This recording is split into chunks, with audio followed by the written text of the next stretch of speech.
Vous êtes sur Téléplus, mesdames et messieurs, bienvenue dans votre magazine que vous affectionnez bien dans vos maisons, le magazine, le rendez-vous qui reçoit pour vous les invités détails dans ces installations, question de décrypter l'actualité politique de l'heure, vous le savez, et au cours de ces magazines, le rendez-vous, nous allons parler en ce qui concerne le dessous des cartes de l'IGF face aux promesses faites du président de la République, Félix-Antoine Tshisekedi Tshilombo, celle de ne pas fouiner dans les passés, mais il y a aussi des choses qui se font au niveau de l'IGF qui laissent à désirer. On en parle dans cette émission.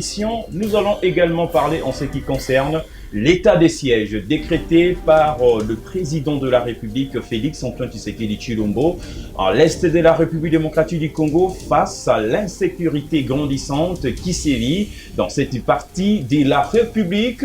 Pourquoi pas aussi parler en ce qui concerne la situation qui prévaut dans la province du Lualaba. Est-ce que Richard Muyej est-il démissionné de son poste en tant que gouverneur de cette province, puisque l'intérim est toujours assuré par Madame la vice-gouverneure Fifi Masuka Saini. L'on en parle dans cette émission, autour les rendez-vous, voulais-je dire, dans ces installations des Téléplus. Alors, l'invité, le tout premier invité, est déjà là, dans nos mires. Il s'appelle Maître Loulou de Lumonto, à qui j'ai dit bonsoir. Bonsoir, messieurs les journalistes, et puis bonsoir à tous les téléspectateurs, et aussi merci aux managers de cette grande chaîne.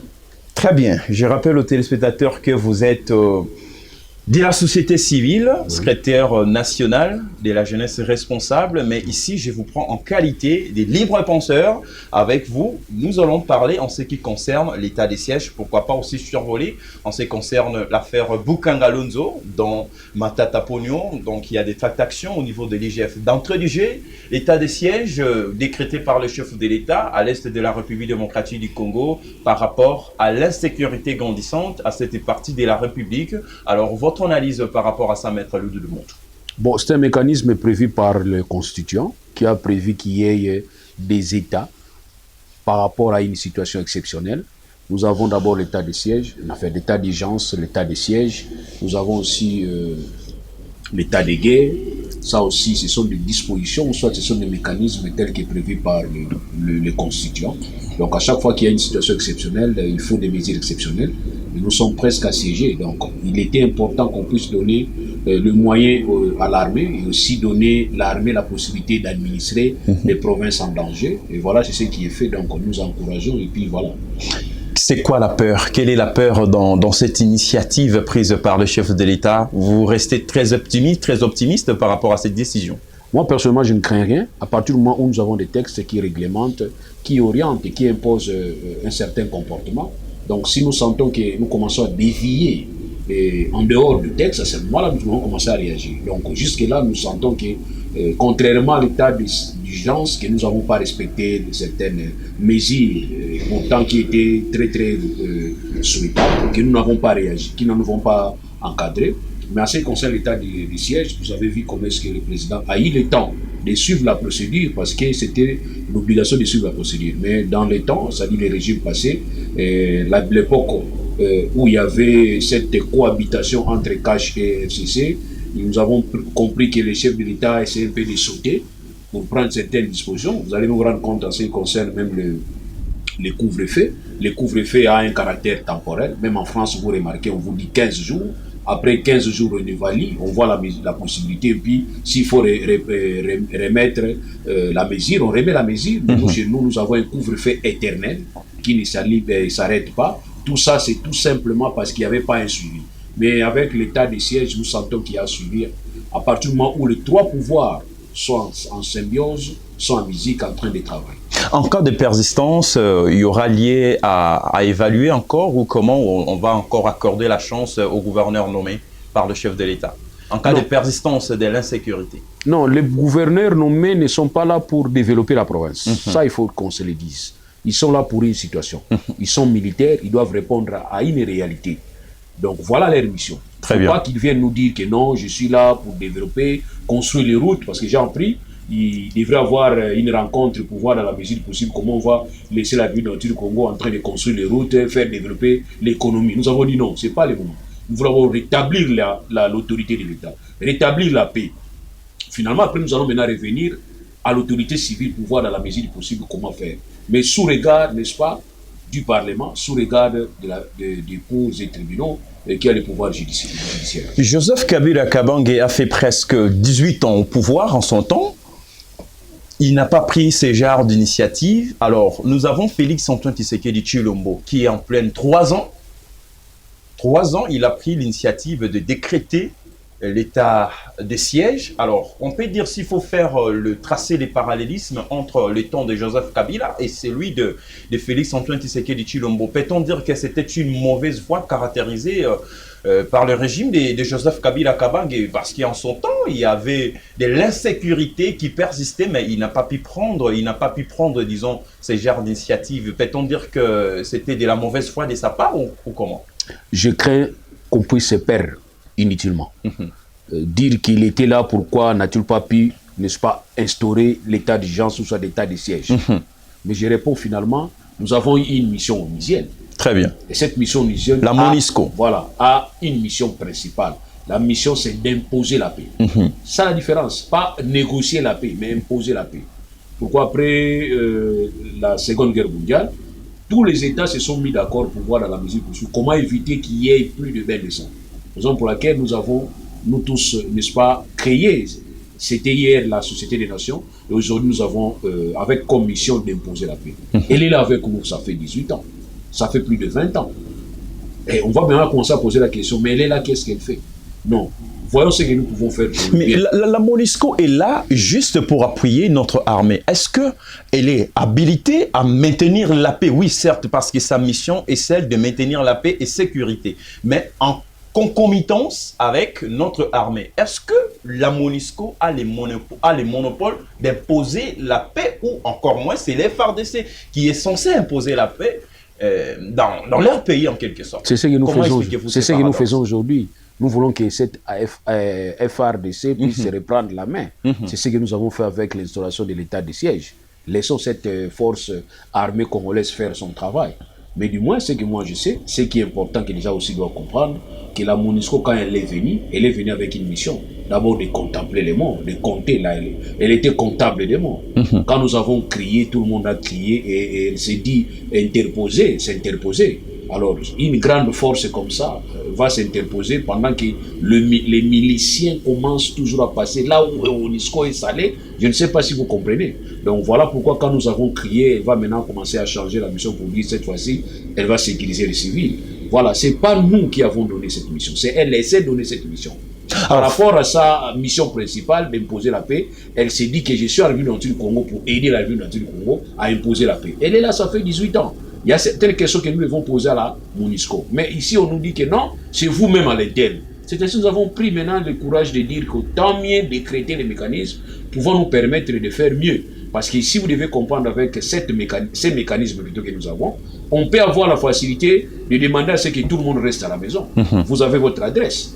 Vous allez rester chez vous à la maison à Vira, ou soit plutôt à Beni. Vous serez là chez vous. Si vous habitez à Beni, Kassavou, numéro 3, c'est chez vous. Même la nuit, vous y serez. Mais quand nous allons vous rencontrer pendant la nuit, et plutôt dans la rue, pendant la nuit, nous allons vous poser la question, monsieur, qu'est-ce que tu fais ici? Et là, nous ne pouvons pas le faire pendant que l'administration est c'est-à-dire l'administration est régulière. Mais si du moins nous sommes dans une administration exceptionnelle, qui est l'état d'urgence ou l'état de siège, nous avons la facilité de venir chez vous, vous poser la question, qu'est-ce que tu fais ici chez vous? Avec peut-être des armes. Qu'est-ce que tu fais la nuit? Alors, face à cette situation, pour laquelle nous disons que nous avons vu bon de mettre ces mécanismes en exécution pour permettre à ce que nous puissions voir la possibilité. Face à cette situation, il y a eu ici de renoncer à l'appui de la MONUSCO en quelque sorte. Nous ne renonçons pas, réévaluons, voyons dans la mesure du possible comment est-ce que la MONUSCO maintenant peut commencer à rendre service. Parce que compter seulement les morts, ça nous pouvons le faire nous-mêmes. Mais éviter que les morts ne viennent pas avec vos moyens, c'est mieux. Et aussi, nous voulons rappeler à tout le monde que jusque-là, nous sommes en embargo. Je ne sais pas si les gens comprennent. Être en embargo, ça veut dire quoi? Donc, vous n'achetez pas les armes. Mais vous êtes là en train de subir la guerre. Vous comprenez? Très bien. Tout ça, nous devons comprendre ce que nous sommes avant peut-être de critiquer. Très bien. Nous allons prendre rapidement la deuxième thématique, parce qu'on va également survoler aussi par rapport à la date du 17 mai, l'entrée de la FDL. Alors, parlons en ce qui concerne l'affaire Boukangalonzo. Si on résume en quelques mots les discours du chef de l'État, il n'y a pas lieu ici de fouiner dans le passé. Mais nous avons en face de nous l'IGF, l'Inspection Générale des Finances, qui ne fait que fouiner dans le passé. On ne sait pas en quelle qualité qu'elle fait ce genre de choses, ou encore moins c'est au nom de la continuité de l'État que l'IGF est en train d'effectuer ce travail. Parce que l'IGF est une institution appuyée par l'institution président de la République. Alors, on veut savoir d'abord qu'est-ce qu'il y a des paradoxes dans cette affaire, parce que l'ancien Premier ministre, Augustin Matata Ponyo, avec des révélations faites à sa charge concernant l'affaire Boukangalonzo, la gestion, on l'accuse de mal gérer ces projets de Boukangalonzo. Alors, Maître Lumonto, votre analyse par rapport à ça, les dessous des cartes face aux promesses faites par le président de la République, quel est votre avis par rapport à ça? Je demande tout simplement au président de la République de nous aider par rapport à ces principes de parallélisme des formes et des compétences. Très bien. De signer une nouvelle ordonnance pouvant permettre à ce que nous puissions avoir la facilité de créer un parquet financier. Et ce parquet financier va travailler selon les contextes actuels. Parce que l'IGF, vous devez comprendre que c'est une institution créée le 15 septembre 1987. L'ordonnance loi numéro 87-323 portant création des inspections générales des finances IGF. Si vous voyez sa compétence, on dit l'inspection générale des finances dispose d'une compétence générale en matière de contrôle des finances et des biens publics. Très bien. Ça, c'est sa compétence. Mais ce qui m'intrigue un peu, c'est quoi? La période que nous avons créée IGF, c'était à 87. Rappelez-vous de cette période, c'était Mobutu Sese Seko Ngwendo Wazabanga qui était le président. Et savez-vous aussi que cette période-là, Mobutu ne voulait pas partager les finances. C'est même la pomme de discorde entre Mobutu et le vieux Tshisekedi Etienne. Et heureusement, à la conférence nationale souveraine, nous lui avons dit, c'est-à-dire nous avons dit à Mobutu, tu vas seulement régner, tu ne vas pas gouverner. C'était une façon pour nous d'empêcher Mobutu la même mise sur les finances, sur la banque centrale, sur la défense et sur l'affaire étrangère. Et aujourd'hui, avec l'avènement de la nouvelle constitution de 2006, ici nous avons le domaine des collaborations. Nous ne sommes plus dans ces domaines réservés, Mobutu se voyait au-dessus de la mêlée. Article 91 de la Constitution nous prévoit pour dire que les gouvernements et les présidents doivent se mettre ensemble. Nous avons des institutions. Analysons l'ordonnance précitée de l'IGF, créant l'IGF. On vous dit, article 2 bis, l'IGF, c'est un instrument de l'audit supérieur du gouvernement. Ici, le gouvernement, c'est une institution. Et dans l'article 4, on vous dit, l'IGF est sous la responsabilité du président de la République. Une autre institution. Donc ici, nous avons des institutions. Pendant 1987, en 1987, ce n'était pas un problème. Parce que Mobutu, c'était lui qui avait le pouvoir entre ses mains, c'est lui qui avait le gouvernement. Parce qu'il révoquait les premiers ministres, il nommait lui-même les premiers ministres. Mais ici, nous sommes dans un nouveau contexte. Le contexte, c'est la collaboration, la majorité qui devrait produire un gouvernement et le président qui devrait être élu au suffrage universel. Si par malheur, le président est élu au suffrage universel, n'a pas la même vision politique que le gouvernement, nous avons des institutions distinctes qui sont obligées de travailler ensemble. Maintenant, l'IGF est là, comme instrument pour le gouvernement, qui travaille dans le cadre de contre-vérification, les recettes, les régies financières du gouvernement, et dans ce qui concerne les finances publiques. En même temps, l'IGF est sous la botte du président de la République. Nous avons déjà un problème. Très bien. C'est ainsi que nous avons dit, tant mieux réviser, tant mieux révisiter l'ordonnance, ou soit carrément nous créons un parquet financier. Parce qu'aujourd'hui, Matata Ponyo est poursuivi. Parce que Matata Ponyo est poursuivi, comme il ne partage pas la même opinion que le président de la République, comme l'IGF est sous la botte du président de la République, carrément, c'est le président qui il finira toujours par la prison. Non, ça dit, il finira toujours par aller dans la prison. Non, carrément, c'est le président qui devrait envoyer l'IGF. Mais il le fait de manière indirecte. Alors, parlons maintenant de cette fonctionnalité. La fonctionnalité veut que le gouvernement a eu un projet, Boukangalonzo. Très bien. Ce gouvernement rapidement, parce qu'on le fait déjà si, on va se séparer de vous. Ce gouvernement a eu à débattre ces projets Boukangalonzo au sein d'un conseil des ministres. Je ne vous rappelle pas, je vous informe que le conseil des ministres est présidé par le président de la République. Très bien. Donc, ici, moi, je me dis tout simplement qu'il y a un problème. Il y a un problème, lequel? Le vrai problème, c'est que le premier ministre doit être poursuivi par rapport à une responsabilité transversale. C'est-à-dire, il est le chef du gouvernement, c'est ainsi qu'il est poursuivi. S'il doit être poursuivi comme tel, il y a une procédure. Très bien. Je crois mais si on le poursuit parce qu'il est sénateur, encore il y a une procédure. Mais si on doit le poursuivre parce qu'il n'est pas... Là, il faudra aussi procéder à la levée de ses immunités. Voilà. Maintenant, s'il faut les poursuivre parce qu'il ne partage pas la même opinion politique que le président de la République, ça encore c'est un problème. Parce qu'il n'est pas le seul. L'union sacrée. Dans cette histoire de détournement de fonds, corruption, il n'est pas le seul. Très bien. Moi, j'aurais préféré que la justice, ou soit les jugements, comme la Bible le dit, je ne suis pas pasteur, mais nous attendons toujours, la Bible dit que le jugement va commencer à la maison. Donc moi, j'aurais plus préféré que ce jugement commence à la maison. Merci. Que nous voyons les gens répondre à la justice. Même ceux qui sont proches du chef de l'État, qui sont soupçonnés, doivent répondre d'abord. Comme ça, les enfants du voisin vont comprendre que même ses propres enfants ont été condamnés, ont été sanctionnés. Moi, je crois peut-être que ça sera justice. Merci, Maître Lemontou. Je crois devoir faire revenir dans nos prochaines éditions pour en parler parce que je sens en vous la matière. Je suis disposé. Imaginez aussi la date du 17 mai parce que vous êtes habilité à parler. Parce que vous non, le 17 mai, c'est une complémentarité. Une complémentarité. C'est-à-dire, il y a Tshisekedi qui a travaillé pour déstabiliser Mobutu de l'interne. Il y a Kabila Laurent qui est venu pour l'amener à la morgue. Je vois peut-être chacun a joué sa partition. Vous êtes aussi des acolytes, hein, les acolytes, un des acolytes. Moi, je suis muséiste. Je suis muséiste. On en parlera. Je ne suis pas kabiliste. Il y a une différence entre kabiliste et muséiste. On en parlera, la date du 17 mai, parce que les kabilistes ont oublié l'histoire des musées. C'est comme aujourd'hui les Tshisekedistes. Il y a Étienne Tshisekedi et les Tshisekedistes d'aujourd'hui. Très bien, donc, merci. Oubliez la vision du père ramène... Votre dernier mot de cette émission dans 30 secondes. Dans 30 secondes, rapidement avant de se séparer. Merci de m'avoir invité. Vous avez dit que vous allez avoir le temps de m'inviter prochainement. Exact. Voilà. Très bien. Merci, Maître Lemontou. Je rappelle aux téléspectateurs que vous êtes secrétaire national de la jeunesse responsable, ici en qualité de libre penseur. Merci de votre analyse par rapport à l'actualité de l'heure. Merci, je vous en prie. Merci à vous également, mesdames et messieurs. Place à présent au deuxième invité dans ces magazines, le rendez-vous.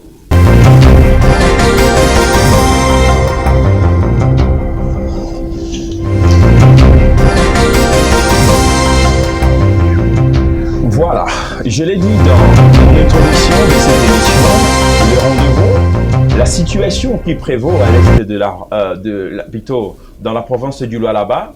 Le chef de l'État qui a effectué un déplacement dans cette province du Lualaba.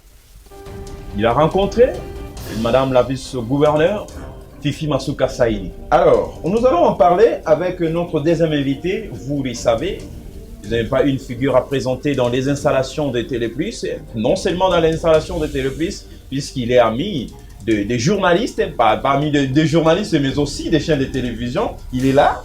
Monsieur Mardochien Tsele, le coordonnateur national de la jeunesse et la nouvelle génération pour les changements, à qui je dis bonsoir. Bonsoir Glody, bonsoir à tout le monde, et les amoureux de la vérité. Les amoureux de la vérité, voilà, il est déjà là, donc ça chauffe déjà. Alors, après un laps de temps, aujourd'hui vous signez votre réapparition dans les installations de Téléplus. Alors, votre impression? Très content de Téléplus, c'est ma maison, je suis l'habitué d'ici, et surtout pour... parler, discuter les sujets très sensibles et utiles pour la vie politique de notre pays. Et surtout, nous sommes là pour faire pression aux gens qui ne veulent pas comprendre que la population est fatiguée des mensonges et que la population a besoin, n'est-ce pas, que ces besoins soient pris en compte. Donc, je suis content de réapparaître. Je suis là et je pense qu'on doit répondre à toute autonomie devant de surprises qui peuvent se présenter. Très bien, merci. D'entrée du jeu, si on peut savoir la quintessence, encore moins la raison qui a poussé les chefs de l'État d'effectuer son déplacement dans cette province du Lualaba. On le sait très bien que depuis un certain temps, cette province est secouée par des problèmes caractérisés par la mégestion que vous dénoncez d'ailleurs, sous la gestion opaque de M. Richard Mouyej. Alors on veut savoir d'abord la quintessence, encore moins la raison, qui a poussé les chefs de l'État à aller dans cette province du Lualaba. D'abord, les raisons sont multiples. Ici, je voudrais d'abord dire, de manière officielle, le chef de l'État est parti, il a dit qu'il y a 10 désordres dans le Lualaba. Donc, lorsqu'il y a 1, 2, 3, 4 ordres, c'est-à-dire il y a 10 désordres. Il n'y a pas respect de principe, il n'y a pas respect de loi, il n'y a pas respect, n'est-ce pas, du peuple. Le chef de l'État, c'est lui le garant de bon fonctionnement des institutions. Il veille au fonctionnement des institutions. Il doit être là pour mettre de l'ordre.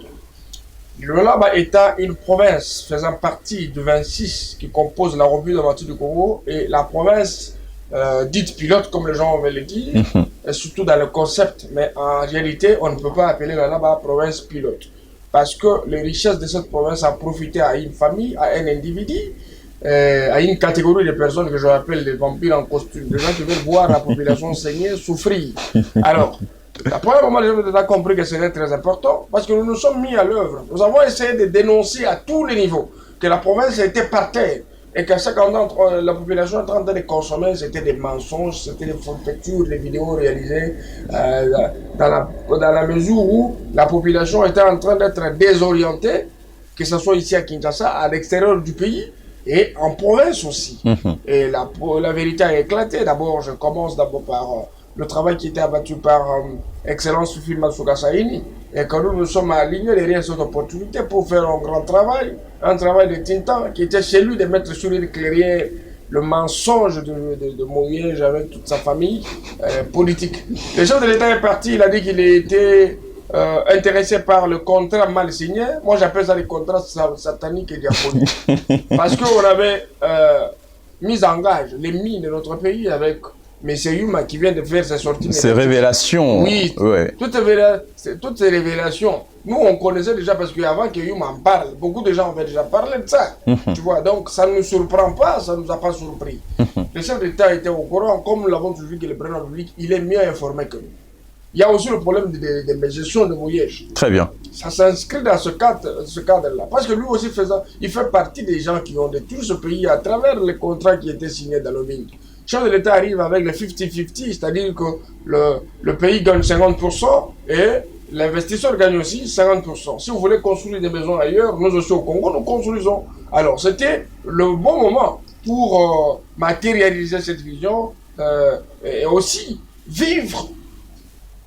Vous avez vu à travers une vidéo qui a fait même le tour des réseaux sociaux que le chef de l'État a dit de là, de l'aéroport jusqu'au dans vos installations, je n'ai pas vu des écoles, je n'ai pas vu cesser des remarques que le chef de l'État lui-même a vécu. Ce qui veut dire que Célé ne faisait pas des accusations gratuites.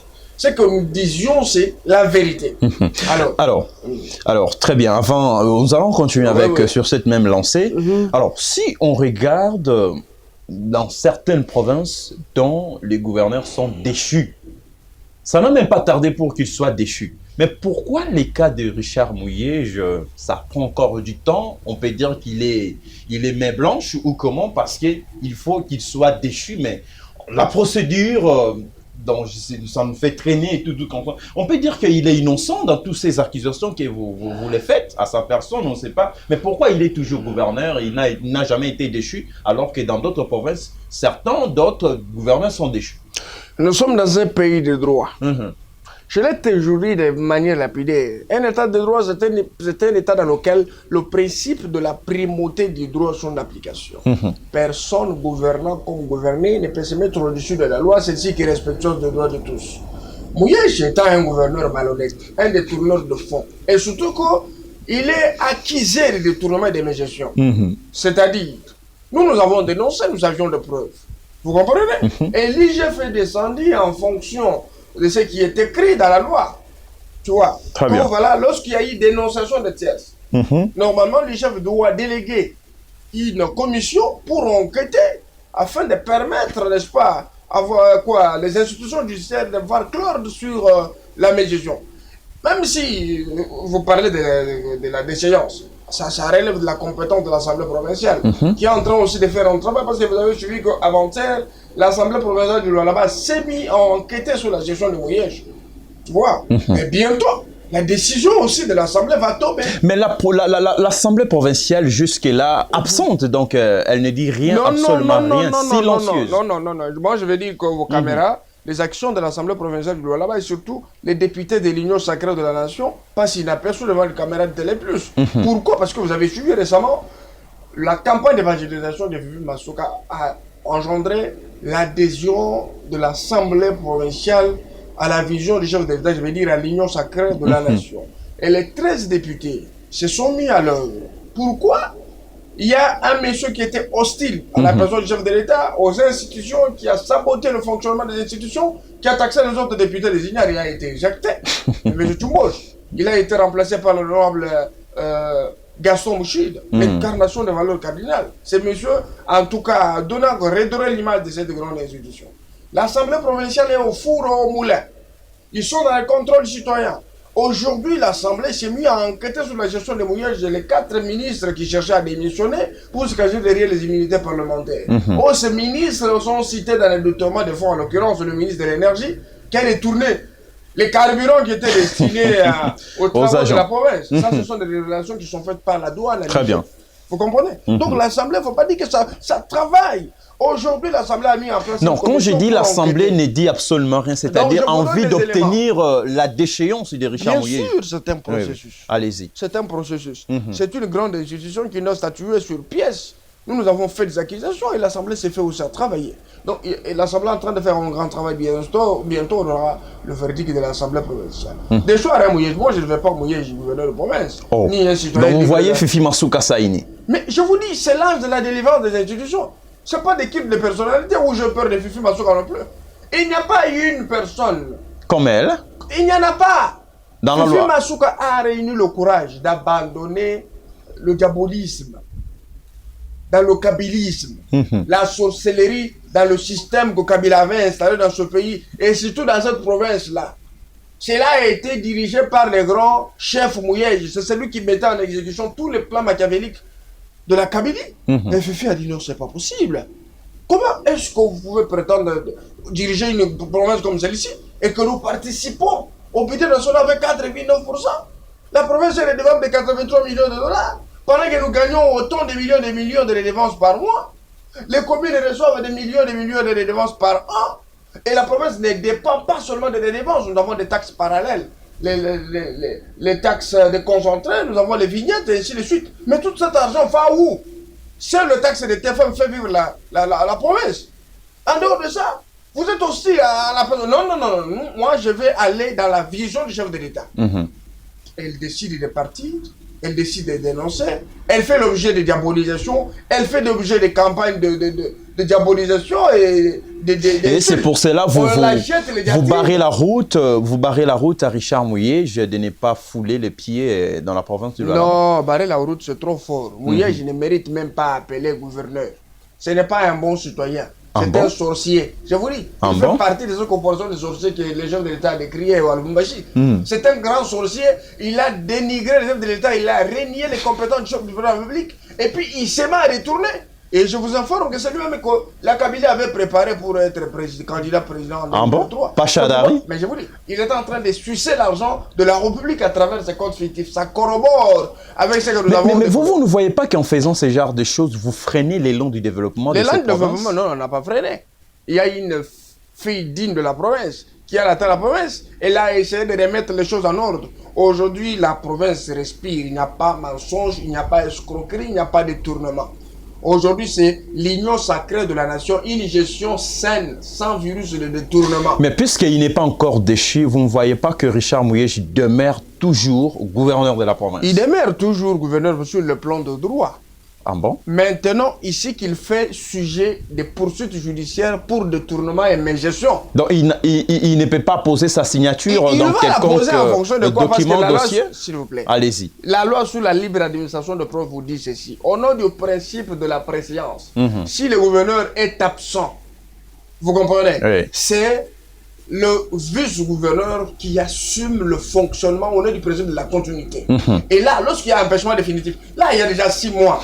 Vous parlez de vice-gouverneur de province. En même temps, annoncé dans son intention, c'était le tournoi de fonds, mais gestionnaire, tout ça. Il a saboté la vision de l'État. Et maintenant, là, il est pris dans la pied de la justice. Il est en train de faire face à l'IGF, incapable de fournir un rapport contradictoire. Justement, puisque vous avez ouvert la brèche concernant l'IGF, alors quelle est donc la décision de l'IGF? Elle n'a pas encore établi son rapport jusqu'à là. Vous savez une chose, il y a l'ordre de démission qui vient de sortir. Il y a 2 ministres qui sont invités par l'IGF pour venir compléter, parce que Mouyej est incapable de fournir un rapport contradictoire. C'est un détourneur de fonds, c'est un gestionnaire. Alors, une personne pareille, vous comprenez? Vous croyez que l'IGF va l'abandonner, rentrer dans la province comme si c'était dans sa chambre pour commettre l'inceste, rentrer seul? Alors, Mardochée Alors, le Nsele... problème qui est ici, c'est que l'IGF se comporte comme un OPJ à compétences spéciales, comme la police spéciale de roulage, qui traite des infractions liées au service. L'IGF, en fonction de l'article 220 des lois relatives au régime des finances, veille, n'est-ce pas? La mission principale, c'est de veiller à la gestion, à la conformité de gestion des finances aux textes qui les régissent. Alors, s'il y a détournement, s'il y a médiation, l'IGF prend le rapport avec des éléments de charge, il va mettre à disposition de l'officier du ministère public. Soit il va directement saisir les cours des tribunaux, ce qu'on appelle la citation directe, afin que celui-ci ramène les moyens de preuve devant la justice. Au cas contraire, je ne vais pas mouiller, j'ai des tourneurs de fonds à ce niveau là-bas rentrer dans la province. Ce serait une façon de saboter les efforts qui vont dans le sens... Très bien. J'ai eu une question à vous poser aussi, laquelle question consiste à savoir, aujourd'hui, le chef de l'État a effectué un déplacement à Kolwezi. L'IGF aussi qui a son rapport sur les dossiers Mouyej. Et vous aussi, en tant que des mouvements et tout comme ça, parce que vous avez mené des luttes, des combats ici à Kinshasa, envie d'obtenir la déchéance de Richard Mouyej et de se présenter devant la justice par rapport aux faits qui sont à sa charge. Alors, on veut savoir, parce que vous êtes suivi par toutes les institutions de la République démocratique du Congo, qu'est-ce que vous voulez en fait, vous les Lualabé, concernant les dossiers Mouyej, parce qu'on nous fait déjà, sinon on va se séparer. Moi, Mardochée Nsele, on est de tout le Lualabé, les amoureux de la justice, les amoureux du changement. Parce que moi je ne suis pas ennemi de Mouyej. Si Mouyej n'était pas gouverneur de province, je ne devrais pas passer devant le camarade pour parler de lui. Il a détourné l'argent de l'État. Notre argent, l'argent de pauvres contribuables congolais. Ce monsieur a pris l'argent et puis ça a construit la fortune de sa famille, la famille de ses enfants et de sa famille politique. Alors, nous avons dénoncé. Ce que nous voulons, c'est que l'UGF fasse attention, qu'il ne puisse pas étouffer dans l'œuf. Mais j'ai confiance à l'inspecteur général des finances. Jules Alinguet, Jules Alinguet qui nous inspire confiance. Parce que nous avons vu avec l'affaire Matata Pogno ici qui est en train de s'agiter, que en tout cas l'IGF avait un bon travail. C'est pareil avec Mouyej. Nous voulons voir Mouyej en prison et que l'argent qui est détourné rentre dans la caisse de l'État. Parce que Mouyej ne fait pas pitié que Djama. Et que l'argent soit remboursé. Mais bien sûr, lui avec toute sa bande là, ils doivent répondre devant la justice et que la justice nous rende un verdict et que Mouyej soit condamné à mort. Oui, bien sûr. Il a tué qui pour qu'il soit condamné à mort, Mardochée Nsele? Non. Écoute, je ne partageais pas cet avis, malheureusement. Détourner l'argent de toutes les entreprises. Condamné à mort, il a tué qui? S'il a détourné l'argent de l'État, il n'a qu'à rembourser. C'est parce que vous ne comprenez pas la gravité de ce que Mouyej a fait. Il n'est pas condamné à mort quand même. Il a tué qui? Il y a plus de centaines de sociétés minières dans les lois là-bas qui ne versent pas dans les comptes du trésor. Seul TFM, tant que Fungour Mining, verse dans les trésors. Et les autres argent, c'est dans les poches de Mouyej. La province est redevable de plus de 83 millions, parmi lesquels 26 millions alloués à un projet agricole. La province n'a récolté que 110 000 $. Mouyej est parvenu jusqu'à escroquer 3500 hectares de maïs d'autrui. Et puis le maïs n'a même pas servi la population, mais il y a un Indien. Et la spoliation d'un terrain d'un sujet indien. La spoliation de 2 hectares de Mwangesh. Il n'y avait pas urgence parce que la province ne manquait pas l'argent. Cet argent, Mouyej a mis dans ses poches. Vous comprenez? Très bien. Rapidement, on se sépare de vous déjà. La guest house sans pas ça. C'est Mouyej qui a vendu. Mouyej a vendu beaucoup d'autres histoires et c'est bon ne pas là-bas. Mon frère, il faut saboter les chefs de l'État qui cherchent à nommer. Et c'est pour ça qu'il doit être condamné à mort. Ce n'est pas un acharnement. Mais autant de fonds, s'il ne veut pas être détourné, et condamné à mort comme moi je le veux, il faut que tout cet argent, pendant 6 ans détourné, que cet argent soit remboursé. Ça va servir au chef de l'État de mettre en exécution son projet de société. Autre chose. Allez-y, Moi, rapidement, on c'est se les sépare déjà de Mouyège. vous, hein, c'est votre Bien sûr. dernier mot. La peine qui doit être réservée à Mouyège, prend c'est le la troisième peine invité. capitale. Parce qu'il a détourné l'argent de l'État. Ça, c'est une façon de tuer des milliers et des milliers de Congolais parce que les gens souffrent et les autres que le plan n'est pas exécuté parce que l'argent était en train d'être canalisé dans la poche des individus. Merci. Aujourd'hui, moi, je suis victime de menaces de mort. Hier, on m'a pris sur l'enseignement, on a voulu me tuer. En bas? Oui, on m'a suivi à ma sortie de PSTV jusque chez moi. Je suis sorti pour exécuter un deuxième rendez-vous. Les gens m'ont suivi pas à travers une petite voiture IST de couleur rouge. Ah les bon? gens voulaient s'apprendre dans ma vie, bien sûr. Je me suis défendu ensemble avec les gens qui étaient sur place. C'est parce que moi, j'étais en train Et qu'est-ce d'accuser qui, Mouyège. et qu'est-ce qui pourrait être, Mais les selon gens vous? sont venus avec les noms de Mouyège dans leur bouche. Que moi, je suis en train de l'insulter, je suis en bon? train de le manquer du respect. Moi, je suis victime de tout ça. Et le menace, tout le jour au téléphone, je reçois que des menaces de mort. Je ne mourrai pas, je suis un cas menace à pouce scientifique. Personne ne peut s'apprendre dans ma vie comme Très ça. bien. Moi, je vous dis, moi, je combattrai le mal jusqu'à la moelle épinière. Merci. Vous comprenez? Merci. Alors, c'est pourquoi je vous dis que les messieurs, il n'est pas seul, ils sont nombreux. Ils doivent répondre à la justice. Je vais vous prendre Et que la aussi. justice doit faire un grand travail. Oui, on va faire un entretien avec vous juste Ouais. après cette émission, donc attendez-moi. Alors, il s'appelle Mardo Chensé, il est le coordonnateur national de la nouvelle génération pour les changements, l'homme au service de la vérité. Voilà, je vais vous prendre en quelques minutes aussi, après juste Je après suis cette disponible, émission. Glody. Oui. Alors, Très place à disponible. présent avec le troisième invité, donc on va marquer une petite pause, et puis on se retrouve tout juste après avec le troisième invité.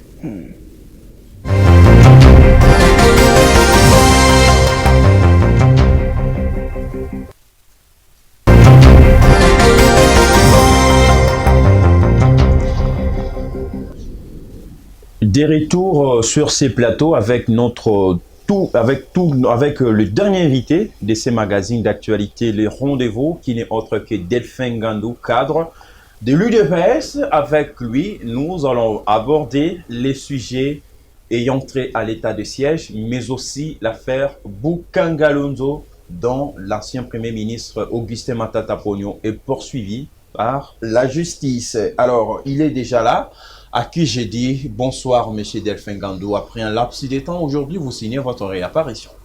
Bonsoir, messieurs les journalistes. Et je pense que je vous ai toujours dit que si vous m'invitez, je suis toujours disponible. Aujourd'hui, vous m'avez invité, je suis là. Très bien. Donc, on sent en vous vraiment que l'esprit, les soutiens indescriptibles au FARDC, cela s'est fait déjà voir par votre accoutrement sur ce plateau. Oh oui, effectivement, vous savez que nous, on fait partie de ces régimes. Comme le chef de l'État vient de proclamer l'état de siège, nous sommes là pour soutenir nos FARDC et leur de demander d'aller toujours en avant. Bendele Kouyaté. Bendele Kouyaté. Donc, vous n'avez pas suivi l'ancien président, Joseph Kabila Kabange, toujours habitué à porter ces genres de tenues. Non. Joseph Kabila était militaire, c'est pourquoi il portait ces tenues. Tu ne m'as jamais vu dans ces tenues depuis tous ces temps. Si nous les portons aujourd'hui, c'est pour dire à nos FARDC que même moi personnellement, je suis prêt à les accompagner même jusqu'au fond. Très bien, ça c'est une bonne chose. En tant que patriote. D'entrée du G, l'état de siège décrété par les chefs de l'État, solution ou soulagement?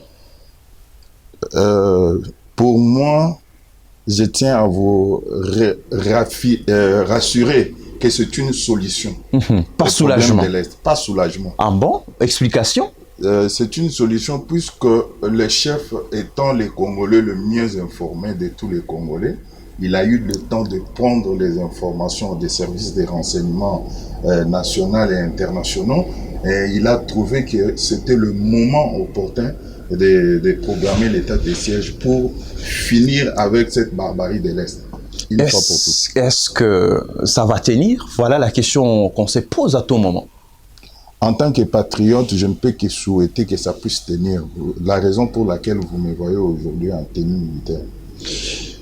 Quel est le mot adressé aux gouverneurs militaires nommés par les chefs de l'État? Étant donné qu'ils sont militaires, est-ce qu'on peut s'attendre à quelque chose de bien? Oui, en tant que patriote, mais moi je vous pousse à dire qu'en tant que cadre de l'UDPS, et je soutiens l'initiative du président de la République, ça va tenir, ça va se tenir en quelque sorte. Totalement, ça va tenir. Les généraux, les militaires qui sont envoyés là-bas comme gouverneurs militaires, ils ne sont pas nés de la dernière pluie. Ce n'est pas leur première fois d'aller dans des opérations pareilles. Si je peux vous rappeler, Johnny Luboya et celui de l'Ituri, ce sont des voyants militaires depuis l'époque de Mobutu. Ils connaissent bien les terrains de l'Est. S'ils sont envoyés, ce n'est pas par hasard. Ils connaissent de quoi, ils savent bien maîtriser la mission qui leur a été confiée par le chef d'état-major. Mais est-ce qu'ils seront-ils à la hauteur de leur tâche, étant donné que pour déboulonner déjà le massacre perpétré sur tous les systèmes de l'insécurité dans cette partie de la République démocratique du Congo, vous et moi, bon, en tant que patriote, comme vous avez dit, que moi je trouve que ça va prendre du temps. C'est pas quelque chose de 3 jours, d'1 mois, de 2 mois. Alors selon vous, l'estimation, vous allez donner combien? À moins que vous ne soyez pas informé, mais moi, je vous suis sur le média et les réseaux sociaux. Vous pouvez imaginer combien le FARDC est en train de gagner et récupérer des villages et localités. Déboulonner les systèmes insécuritaires à l'est de la République, c'est ça qui pose un problème. Les systèmes instaurés plus de 20 d'années et déboulonner à l'espace des mois, ça va prendre du temps. Alors, c'est pour cela que je vous pose la question de savoir, estimation, vous donnez à combien? Donc, on ne peut pas limiter cet état de siège dans les temps. Ça va rester jusqu'à ce que nous allons terminer cette bataille. Donc, c'est pas quelque chose de 2 mois, 2 mois. C'est pas, bon, si ça va demander 1 mois, soyons réalistes. Si ça demande 1 mois, ça va durer 1 mois. Si ça va demander 2 mois, je sais qu'avec le soutien de nos députés et le parlementaire, ils auront encore à renouveler l'état de siège pour que, pour une fois pour toutes, qu'on termine cette histoire de l'Est. Alors, vous pensez que cette façon de faire, c'est une meilleure façon pour le chef de l'État de juguler une fois pour toutes l'insécurité à l'est de la République démocratique du Congo? Effectivement, lui-même l'avait déclaré lors de son discours proclamant l'état de siège. Il avait tenu même à l'œil nos adversaires que la riposte sera pitoyable. C'est sans pitié. Et c'est pour une fois pour toutes. En tout cas, nous devons mettre fin à cette histoire-là. Nous devons oublier la guerre de l'Est. Alors, vous avez vu comment les habitants de l'Est, à plusieurs fois, ils ont réclamé la paix. Ils ont appelé le président à venir à leur secours. Et voilà le moment, le chef a pris maintenant le bâton. Et il a dit que pour cette fois-ci, ou pas. Que pensez-vous face à la réaction, encore moins à l'appui, j'allais dire, de la MONUSCO face à cette décision du chef de l'État? Bon, nous savons que la MONUSCO est notre partenaire de tous ces temps. On ne doit pas négliger l'apport de la MONUSCO. Il ne faut pas aussi oublier que sur la guerre contre les M23, nous l'avons remportée, c'était avec l'aide de la MONUSCO. Il est encore important que la MONUSCO nous soutienne, et son soutien est encore très important pour nous. Mais son soutien est très important pour nous, mais la population vivant dans la province du Nord Kivu, récemment, on a marché pour renoncer à l'aide, à l'appui de la MONUSCO, parce qu'il y a d'autres massacres qui se faisaient non loin et qui se font même non loin du quartier général de la MONUSCO. Et aujourd'hui, sur ces plateaux, vous êtes en train de dire que l'appui, encore moins le soutien de la MONUSCO est important dans cet état de siège décrété par le chef de l'État. Mais comment expliquez-vous ces paradoxes? Dans notre cas, on refuse le soutien de la MONUSCO qui est en fait de ces manœuvres notoires vis-à-vis de la population vivant à l'est de la République démocratique du Congo. Ici, vous soutenez la démarche de la MONUSCO. Comment expliquez-vous ces paradoxes? Je sais que dans toutes les armées du monde, il y a toujours des égarements. Mais cela ne peut pas entacher toute la mission de la MONUSCO. Nous savons ces gens-là de l'Est qui condamnent, qui refusent la présence de la MONUSCO là-bas. Nous savons comment ces gens-là sont manipulés. Et entre autres, la guerre même qui est à l'Est, il y a des moutons noirs, il y a des gens, des autochtones de l'Est qui manipulent les gens, qui manipulent les enfants. Les chefs lui-même l'avaient dit. Si le président de la République vous dit que derrière ces gens-là, il y a des manipulations, il ne faut pas hésiter. Alors, je sais que la procédure de faire partir la MONUSCO est en train, dans les pourparlers, la MONUSCO doit partir, mais ce n'est pas pour le moment. Mais ça prend du temps, ça prend du temps, M. Delphin Ngandou. Vous êtes du parti présidentiel. Qu'est-ce que vous conseillez au chef de l'État vis-à-vis de cette insécurité grandissante? Malgré le fait de décréter l'état de siège, mais il y a de l'insécurité persistante. Mais les conseils donnent déjà des résultats. Vous voulez qu'on conseille encore quoi? Nous avons conseillé des chefs de l'État, nous leur avons demandé de donner la paix à la population de l'Est. Les chefs nous a écoutés, il a écouté la population. Et pas en renonçant à l'aide de la MONUSCO. Comme il a toujours écouté la base, il a écouté la base, il a décidé de proclamer l'état de siège. Ce n'est pas pour aller jouer là-bas. Si l'état de siège est proclamé, c'est pour aller mettre hors état de nuire les ennemis. Et s'il faut évaluer l'appui, le travail que fait la MONUSCO, que diriez-vous? En fait, nous devons d'abord compter sur nos phares d'essai. La MONUSCO ne va pas venir nous donner la paix comme cadeau. La MONUSCO est un partenaire. Il peut nous assister avec des appuis matériels, par exemple. Alors, quand il faut revendiquer la paix, c'est avec notre phare d'essai. Nous allons nous battre avec nos militaires, qui ne sont pas les moindres. Et moi, j'ai confiance à nos militaires. Vous allez voir que nos militaires, nous avons une forte armée, mais qui a été infiltrée jusqu'à la moelle épinière. Et comme on est en train d'arrêter, il y a des arrestations en cascade là-bas. Tous les gens qui collaboraient avec les ennemis, on va les mettre hors d'état de nuire et vous allez voir comment notre armée va progresser jusqu'à remettre la paix dans toute partie. Donc je retiens en vous, l'état de siège n'est pas un soulagement, mais plutôt une solution. Une solution. Très bien. Alors, on peut dire même une remède. Ah, très bien, merci. Donc nous allons prendre la deuxième thématique qui consacre à l'affaire Bukanga Lonzo, dont Matata Ponyo, l'ancien Premier ministre, est infligé d'après les révélations faites par l'inspection générale des finances. Alors, l'ancien Premier ministre, Augustin Matata Ponyo, est poursuivi en justice.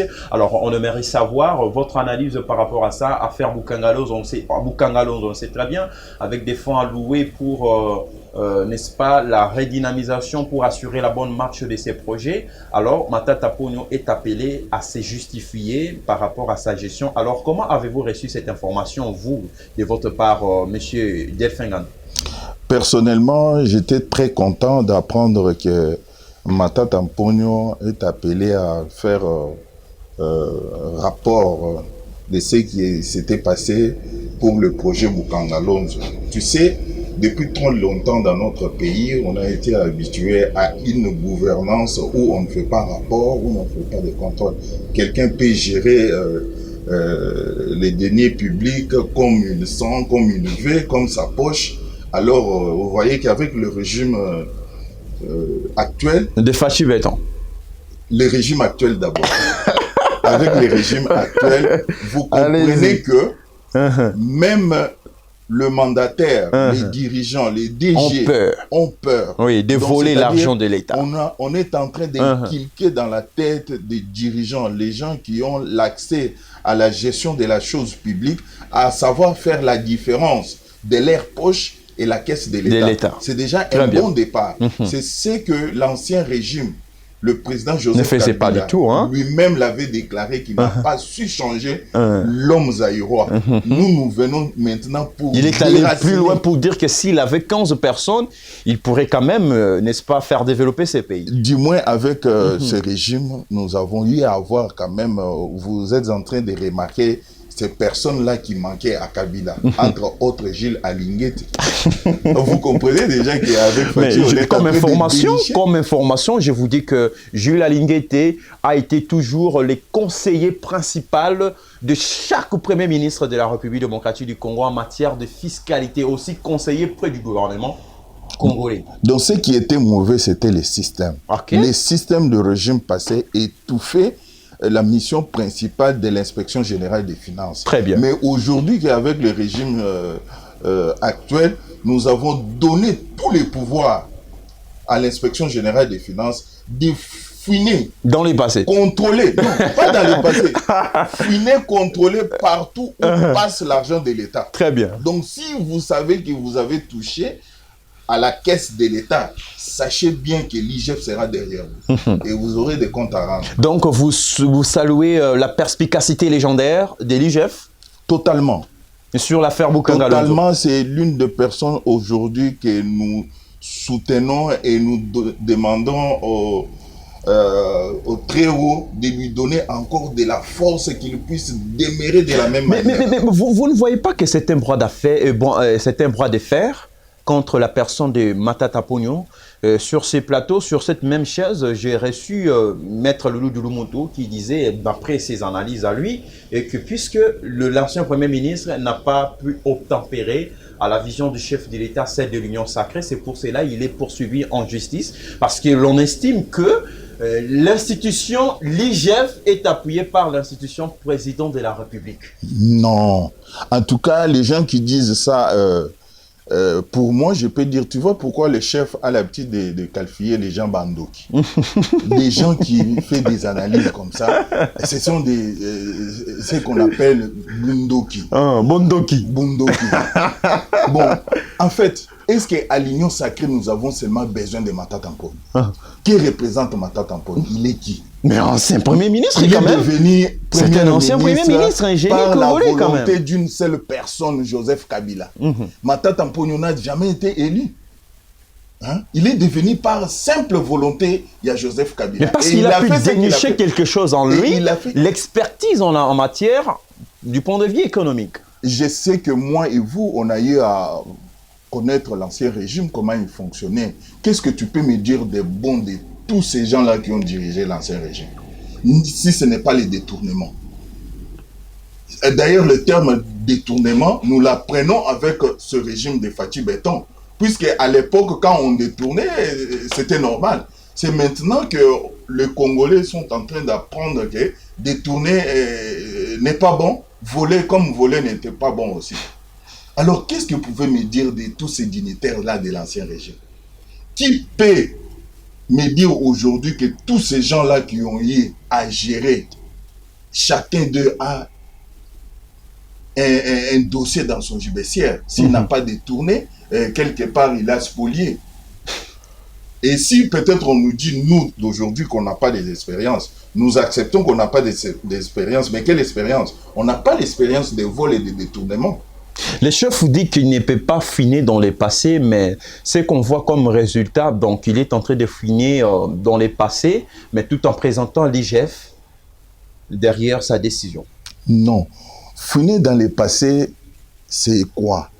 Le chef a dit qu'il ne va pas fouiner dans les passés, mais la justice et l'IGF fait son travail. Si peut-être vous avez eu à gérer, on vous a donné des responsabilités de l'État pour gérer un tel projet, et que vous avez mal géré ce projet, il y a des traces qui restent. Et quand l'IGF passe, on vous appelle pour vous demander, expliquez-nous la traçabilité de ces montants qui a été décaissé par l'État congolais pour tel projet. Et que vous n'êtes pas à mesure des yeux. Mon cher, si aujourd'hui on dit que la justice élève une nation, c'est à cause de ça. La justice va élever cette nation à cause de ça. Et si vous voyez aujourd'hui les gens s'attaquer contre cette justice, les abandoki. On n'a pas d'autres termes à dire. Donc, ce n'est pas dans les... Donc, en fait, si l'IGF continue à faire ce genre de choses, c'est au nom de la continuité de l'État, en quelque sorte. Effectivement. L'IGF n'est pas créé avec Félix Tshisekedi. L'IGF c'est créé depuis 1887. D'ailleurs, à l'époque de Mobutu, il y avait l'inspecteur général qui était encore célèbre, Papa Kazumba. Mais vous voyez qu'avec l'époque ici de Joseph Kabila, on n'avait pas connu, je pense que les enfants de cette génération. Donc l'IGF est une institution créée en 87. Voilà. Très bien. Alors, on va se terminer. On se quitte avec vous, avec cette dernière thématique. Nous sommes là pour ressusciter des valeurs. En quelques minutes qui nous restent. Voilà, très bien. Alors, parlons en ce qui concerne la proposition de loi qui devait être soumise à l'Assemblée nationale, mais aussi à la Chambre basse, tout comme à la Chambre haute. Qu'un président de la République, vraiment un candidat président de la République doit avoir une nationalité congolaise, du père et de la mère. Soutenez-vous cette démarche? Totalement, pour tout Congolais, pour tout Congolais, tout patriote, peut-il soutenir ça? Mon cher, comprenez que nous sommes au Congo.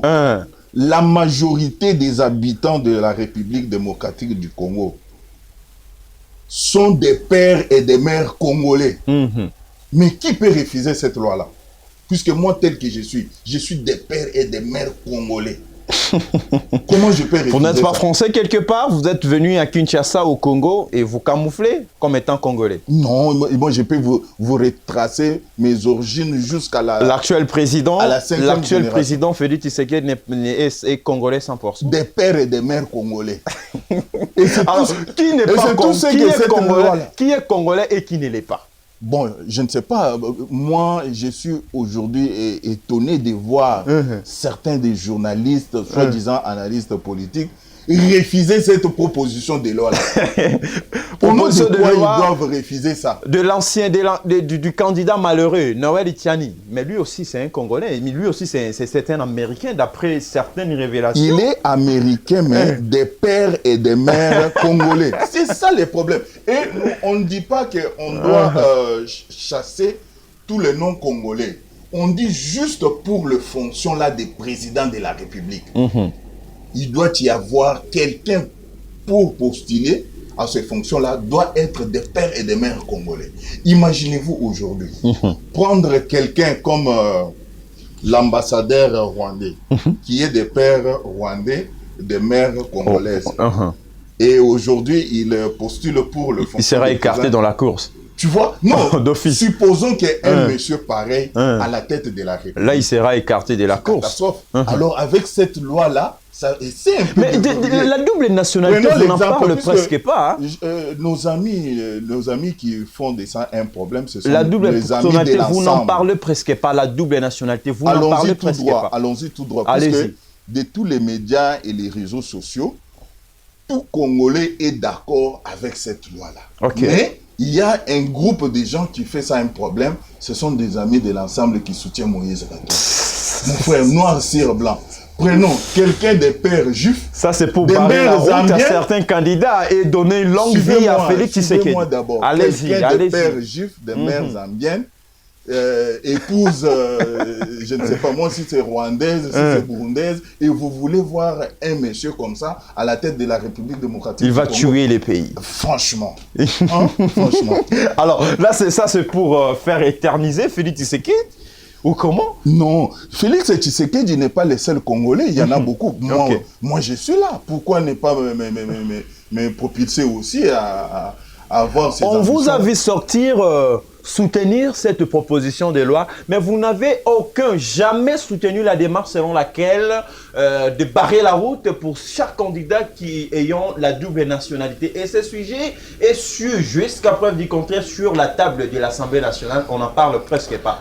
La double nationalité, cette situation-là est claire. Nous savons comment nos compatriotes qui voyagent pour l'Europe pour des raisons d'emploi, pour des raisons sociales, arrivent à avoir des nationalités là pour aller travailler. Moi, je n'ai jamais été en Europe. Très bien. Je suis né et grandi ici au Congo. Je n'ai pas besoin d'avoir une autre nationalité. Très bien. Mais nos amis là, vu le régime passé de Mobutu et de Kabila... Rapidement, parce qu'on nous fait déjà signe, hein? Il y avait... Nous sommes arrivés pratiquement à la fin. Il y avait de nos compatriotes qui fuyaient les pays pour...